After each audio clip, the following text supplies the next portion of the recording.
खा लूंगी, एक लड्डू बचा है। यार अब तो हमारी 12th भी पास हो गई और मेरे पिताजी तो अभी से मेरे लिए रिश्ता देख रहे हैं। मेरे बाबा भी कह रहे थे कि उन पर कर्ज बढ़ता जा रहा है और वो मेरी शादी करवाकर उस कर्ज से मुक्त होना चाहते हैं। यार मैं तो अभी शादी नहीं करने वाली, पहले कॉलेज जाऊंगी, अपनी पढ़ाई करूंगी और उसके बाद शादी करूंगी। तेरा सही है, अगर तू जिद करेगी तो तेरे पिताजी माँ मान भी जाएंगे, लेकिन मैं अपने परिवार के हालातों के आगे ऐसी जिद नहीं कर सकती, वरना उनकी भावनाओं को ठेस पहुंचेगी। राष्ट्री और सोनम बहुत अच्छी सहेलियां थीं, जो हर सुख दुख एक दूसरे के साथ बांटा करती थी। ऐसे ही कुछ महीने गुजरते हैं और राष्ट्री की शादी हो जाती है और वो शादी करके शहर चली जाती है। तो वहीं सोनम भी अपना कॉलेज गांव में रहकर पूरा करती है और उसके 2 साल बाद उसकी भी शादी शहर में हो जाती है। सोनम के ससुराल में उसकी सास कोमल और पति कमल थे। एक दिन उसकी सास कोमल ने कहा, आज काम वाली फिर से नहीं आई। जब देखो कोई ना कोई बहाना करके आने से मना कर देती है। मैं तो इसे और नहीं झेल सकती। माँ जी आप इतना एडजस्ट क्यों कर रही हैं? अगर वो काम वाली इतना परेशान करती है तो आप उसे बदल क्यों नहीं देती? क्योंकि बहू, इस शहर में अपने बच्चों के लिए रिश्ता मिलना आसान होता है, लेकिन काम वाली का मिलना बहुत मुश्किल होता है। इनके 100 नखरे होते हैं। ये बात सच थी। ऐसे ही कुछ दिन गुजरते हैं। एक दिन गुस्से में कोमल अपनी कामवाली को निकाल देती है। उस समय अब घर का सारा काम सोनम को करना पड़ रहा था, जिस वजह से सोनम भी बहुत परेशान हो जाती है। एक दिन झाड़ू लगाते हुए उसने खुद से कहा, हद है यार, जब इस तरह इतने बड़े घर का काम करना पड़ता है तो लगता है कि शादी छोटे घर में ही हो जाती। इस पूरे घर में 8 कमरे हैं, काम करते करते मेरी तो हालत खराब हो जाती है, क्या करूं मैं? सोनम ने ये बोला और तभी उसे अपनी एक सहेली काजल की याद आई, जिसने बताया था कि पास में पड़ने वाले एक मोहल्ले में एक काम वाली है जिसे काम की जरूरत थी। अब क्या था, उसने अपनी सहेली काजल को तुरंत कॉल किया और कहा, हेलो काजल, कैसी है तू? सब कुछ ठीक तो है ना? हाँ मैं ठीक हूँ, तू कैसी है? और बता, इतने दिनों बाद तुझे मेरी याद कैसे आ गई? मैं जानती हूँ तू ऐसे किसी को याद नहीं करती, जरूर किसी काम की वजह से तूने मुझे याद किया होगा। हाँ यार ये बात सच है। दरअसल हमारी काम वाली को मेरी सास ने काम से निकाल दिया है, तो अब मुझे काम वाली की जरूरत है। तू एक बार मॉल में मिली थी तो किसी काम वाली के बारे में बता रही थी, उसे मेरे घर का पता देकर भेज देना, पैसे सही दे दूंगी मैं। काजल भी हाँ बोलकर कॉल कट कर देती है। एक दिन काजल का कॉल आता है कि काम वाली घर पर आने वाली है। उस समय सोनम को अपने पति के साथ मंदिर जाना था। उसने कमल के साथ मंदिर जाते हुए अपनी सास से कहा, माँ जी मैं और कमल जी मंदिर जा रहे हैं, थोड़ी देर में एक काम वाली आएगी, आप अच्छे से सब कुछ पूछ लेना और अगर आपको अच्छी लगे तो उसे घर पर रख लेना और उसे बोल देना कि आज से काम शुरू कर दे और पैसों की चिंता ना करे। ठीक है बेटा, तू बिल्कुल चिंता मत कर और आराम से मंदिर जा, मैं सब कुछ खुद संभाल लूंगी। सोनम अब कमल के साथ मंदिर चली जाती है कि तभी राजश्री कमल के घर इंटरव्यू देने के लिए आती है। कोमल ने उससे बहुत सारे सवाल पूछे और उसे राजश्री अच्छी लगी। उसने राजश्री से कहा, देखो हम तुम्हें महीने के 1000 ही दे सकते हैं, झाड़ू पोछा बर्तन बस यही करना है तुमको। हम तुमसे खाना नहीं बनवाएंगे क्योंकि हम नौकरों के हाथ का खाना नहीं खाते हैं। आप बिल्कुल भी चिंता मत कीजिए मालकिन, मैं सारा काम बहुत अच्छे से करती हूँ। मैं खाना भी अच्छा बनाती हूँ, पर अगर आपको खाना नहीं बनवाना तो आपकी मर्जी, मुझे बस काम की जरूरत है। तो फिर देर किस बात की? आज बहू मंदिर गई है तो घर का काम नहीं करके गई, तुम ही घर का काम कर दो, इसी बहाने तुम्हारा टेस्ट भी हो जाएगा। राजश्री ये बात सुनकर खुश हो जाती है कि उसे नौकरी मिल गई थी। अब वो जल्दी जल्दी पूरे घर की साफ सफाई करने लगती है।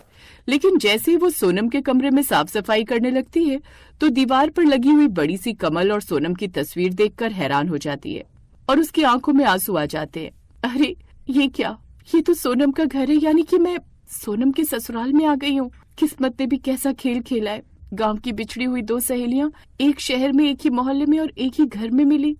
राजश्री पहले तो बहुत ज्यादा खुश होती है कि सोनम आएगी तो वो उसके गले लगेगी और अपने सारे दुखड़े उसे बताएगी, लेकिन तभी वो अपने आप को और अपनी भावनाओं को संभालते हुए कहती है, नहीं नहीं, मैं सोनम को ये सब कुछ नहीं बता सकती कि मेरे साथ इतना सब कुछ गलत हुआ है। अगर उसे पता लग गया तो उसे बहुत बुरा लगेगा, वो मेरी बहन से कम नहीं। अच्छा यही होगा कि मैं यहाँ से चली जाऊं। राजश्री बोलकर जाने के बारे में सोचती है कि तभी उसे अपने लकवाग्रस्त पति का ख्याल आता है और उसने कहा, अगर मैं यहाँ से चली गई तो मेरे पति का क्या होगा? मेरे घर का खर्चा कौन चलाएगा? क्या करूं? एक तरफ पुरानी दोस्त और मेरे परिवार की इज्जत और एक तरफ मेरे बीमार पति। राजश्री को कुछ भी समझ नहीं आ रहा था कि वो क्या करे। तभी वो ये फैसला करती है कि वो बड़ा सा घूंघट रखकर पूरे घर का काम किया करेगी ताकि कोई भी उसे पहचान न पाए। सोनम के आने से पहले राजश्री पूरे घर का काम करके चली जाती है। लेकिन अगले दिन जब राजश्री घर का काम करने आती है तो सोनम पर उसे घूंघट में देखकर हैरान हो जाती है। अरे ये क्या बवाल है, माना कि तुम गांव की हो लेकिन अभी तो शहर में हो, फिर इतना बड़ा घूंघट क्यों किया हुआ है तुमने? अब वो मालकिन, मुझे घूंघट में रहना अच्छा लगता है इसलिए मैं घूंघट करती हूँ, और वैसे भी आपको तो काम से मतलब है ना। हाँ हाँ ठीक है, माँ जी ने सही कहा था, नौकरानियां बहुत ज्यादा एटीट्यूड दिखाती हैं। चलो अब ज्यादा देर मत लगाओ और घर का काम शुरू कर दो। अब राजश्री वहां से काम करने के लिए चली जाती है कि तभी सोनम ने अपने मन में कहा, ना जाने क्यों इसकी आवाज मुझे बहुत ज्यादा जानी पहचानी लगी। ऐसा लगा जैसे किसी अपने की आवाज है। इसके आने से मुझे एक अलग एहसास हुआ, जैसे कोई अपना मेरे पास खड़ा हो। पता नहीं क्यों इसे देखकर गले लगाने का मन किया। सोनम ये बोलकर वहां से अपने कमरे में चली जाती है। ऐसे कुछ दिन और गुजर जाते हैं।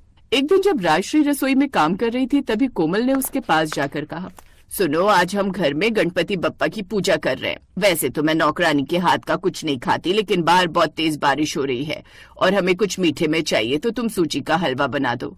पर माँ जी सूजी तो खत्म हो गई है, सूजी का हलवा नहीं बन पाएगा, और घर में दूध भी नहीं है क्योंकि आज दूध वाला नहीं आया। ये तो बहुत परेशानी की बात हो गई। कोई ऑनलाइन डिलीवरी वाला भी ऑर्डर नहीं उठा रहा, अब क्या होगा? घर में गणपति बप्पा की पूजा कैसे होगी? कोमल को इतना परेशान देखकर राजश्री से रहा नहीं जाता और कोमल से राजश्री कहती है, आप इतना परेशान मत होइए माँ जी, मुझे बेसन के लड्डू बहुत अच्छे बनाने आते हैं। मैं बेसन के लड्डू बना देती हूँ, वो लड्डू आप गणपति बप्पा को भोग लगा देना।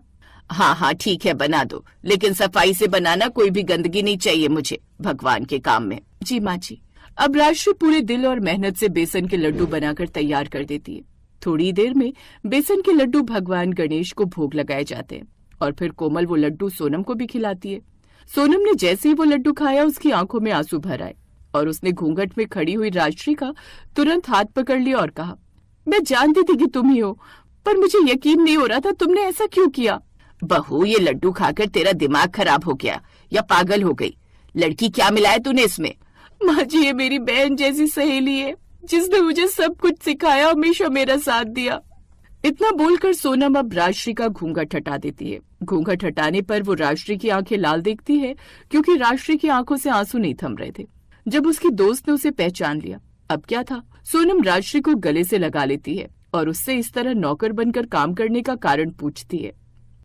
दरअसल मेरे पिताजी को पैसों की जरूरत थी और उन्होंने मेरी शादी 20 साल बड़े आदमी से करवा दी, और शादी के 1 महीने बाद ही उन्हें लकवा मार गया। घर पे बहुत ज्यादा दिक्कत थी तो मैं नौकरी की तलाश करने लगी और किस्मत मुझे तुम्हारे पास ले आई। मैं नहीं जानती थी कि मैं तुम्हारा सामना कैसे करूं, इसलिए मैं यहाँ घूंघट में काम करने लगी। कोई बात नहीं राजश्री, तुम्हें किस्मत ने नहीं गणपति बप्पा ने यहाँ भेजा है।